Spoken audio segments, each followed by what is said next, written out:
उत्तरकाशी के सिलक्यारा सुरंग से सुरक्षित बचाए गए 41 लोगों में से उत्तर प्रदेश के 8 श्रमिकों ने आज सुबह लखनऊ वो पहुंचे और एम्स ऋषिकेश से सड़क मार्ग के जरिए उत्तर प्रदेश की राजधानी लखनऊ में वो पहुंचे और मुख्यमंत्री योगी आदित्यनाथ से उनके सरकारी आवास पर उन्होंने मुलाकात की। उन्होंने सीएम योगी से सुरंग के अंदर 17 दिनों तक फंसे रहने के दौरान अपने अनुभवों को साझा किया। यूपी के मुख्यमंत्री ने सभी श्रमिकों को गिफ्ट भी दिया। आपको बताएं कि पीएम मोदी ने फोन कॉल के जरिए सुरंग से सुरक्षित निकाले गए मजदूरों से बातचीत की।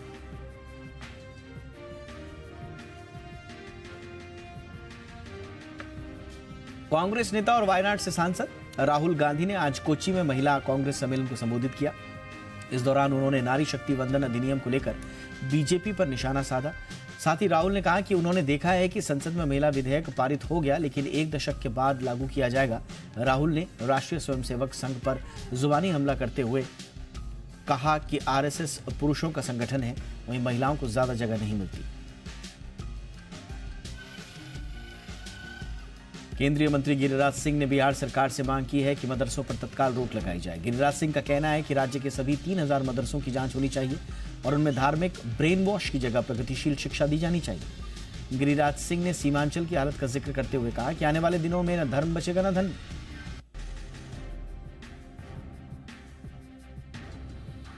महाराष्ट्र के उप मुख्यमंत्री अजीत पवार ने अपने चाचा और राष्ट्रवादी कांग्रेस पार्टी के अध्यक्ष शरद पवार को लेकर बड़ा दावा किया है। अजीत पवार ने कहा कि शरद पवार का अध्यक्ष पद से इस्तीफा देना नौटंकी था। अजीत ने शरद पवार के इस्तीफे को स्क्रिप्टेड बताते हुए कहा कि बुक प्रकाशन के मौके पर शरद पवार ने इस्तीफा दिया, लेकिन उसके तुरंत बाद लोगों को कहा कि उनके समर्थन में लोग प्रदर्शन करें और इस्तीफा वापस मांगे। इसके बाद उन्होंने इस्तीफा वापस ले लिया। इस्तीफा नहीं देना था तो इतनी नौटंकी क्यों?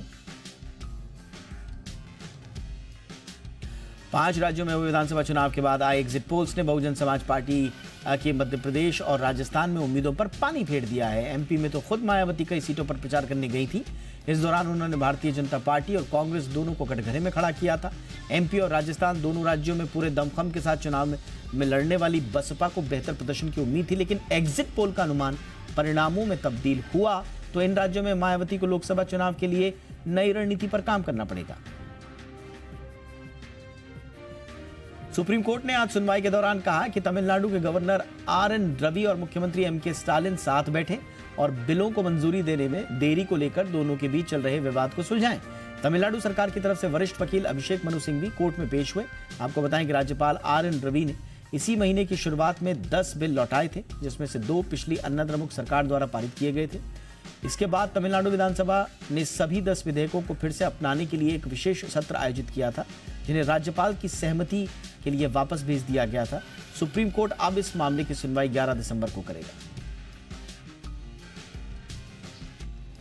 आम आदमी पार्टी के नेता और निलंबित सांसद राघव चड्ढा की ओर से दायर याचिका पर सुप्रीम कोर्ट अब 8 दिसंबर को सुनवाई करेगा।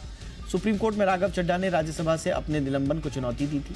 सीजीआई डीवाई चंद्रचूड़ ने कहा कि इस मामले की सुनवाई अब 8 दिसंबर को होगी। पिछली सुनवाई में सुप्रीम कोर्ट ने राघव चड्ढा से राज्यसभा के सभापति जगदीप धनखड़ से बिना शर्त माफी मांगने को कहा था और उम्मीद जताई थी कि सभापति इस मामले में सहानुभूतिपूर्ण रुख अपनाएं।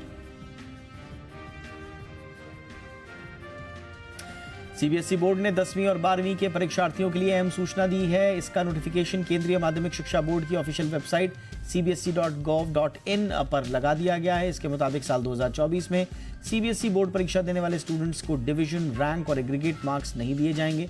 नई शिक्षा नीति 2020 को लागू करने के लिए शिक्षा जगत में कई तरह के बदलाव किए जा रहे हैं। सीबीएसई बोर्ड के इस कदम से बोर्ड परीक्षार्थियों पर रिजल्ट का कम प्रेशर रहेगा और वो अपनी तैयारी बेहतर तरीके से कर पाएंगे। पंजाब सरकार को आज सुप्रीम कोर्ट से बड़ा झटका लगा है। सुप्रीम कोर्ट ने केंद्र सरकार द्वारा सीमा सुरक्षा बल के अधिकारियों से कहा है कि बीएसएफ का अधिकार क्षेत्र बढ़ाए जाने के फैसले से पंजाब पुलिस की शक्तियों पर अतिक्रमण नहीं हुआ है। इसके साथ ही कोर्ट ने केंद्र और पंजाब सरकार यानी दोनों पक्षों के साथ बैठकर विचार विमर्श करने की भी सलाह दी है। दरअसल केंद्र सरकार ने साल 2021 में बीएसएफ के अधिकार क्षेत्र को 15 किलोमीटर से बढ़ाकर अंतर्राष्ट्रीय सीमा से 50 किलोमीटर दूर तक करने का फैसला किया था। आपको बताएं कि बीएसएफ अधिकारियों और जवानों को सीमावर्ती इलाकों में तलाशी, जब्ती और गिरफ्तारी की कार्रवाई करने का प्रावधान है। सरकार के इस फैसले का उस वक्त पंजाब और पश्चिम बंगाल की सरकार ने विरोध किया था।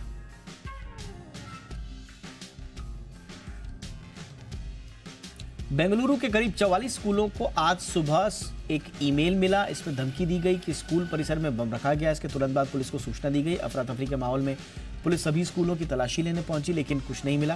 ये फर्जी कॉल जैसा लग रहा है। पुलिस ने बताया कि पिछले साल भी कुछ शरारती तत्वों ने बेंगलुरु के विद्यालयों में बम होने का दावा करते हुए इसी प्रकार के ईमेल भेजे थे, जो बाद में अफवाह साबित हुए। कर्नाटक के उप मुख्यमंत्री डी के शिव कुमार ने उन विद्यालयों में से एक स्कूल का दौरा किया जहां बम होने का दावा था। उन्होंने स्कूल और पुलिस से स्थिति की जानकारी ली। जम्मू कश्मीर के सोनमर्ग पर्यटन स्थल पर शुक्रवार को दूसरे दिन भी हल्की बर्फबारी हुई, जबकि मौसम विभाग ने पूरे केंद्र शासित प्रदेश में मौसम में सुधार का अनुमान जताया है। 2 से 10 दिसंबर तक घाटी में आंशिक रूप से बादल छाए रहने का अनुमान है। इसमें न्यूनतम तापमान में 3 से 5 डिग्री की गिरावट होगी। मौसम विभाग के मुताबिक घाटी में कई स्थानों पर रात में तापमान में वृद्धि हुई है, लेकिन गुलमर्ग में गुरुवार रात को पारा शून्य से नीचे पहुंच गया। आपको बताएं कि कश्मीर में सर्दियों के मौसम में अच्छा खासा पर्यटन देखने को मिलता है और बर्फ से लदे पहाड़ बेहद खूबसूरत नजर आते हैं।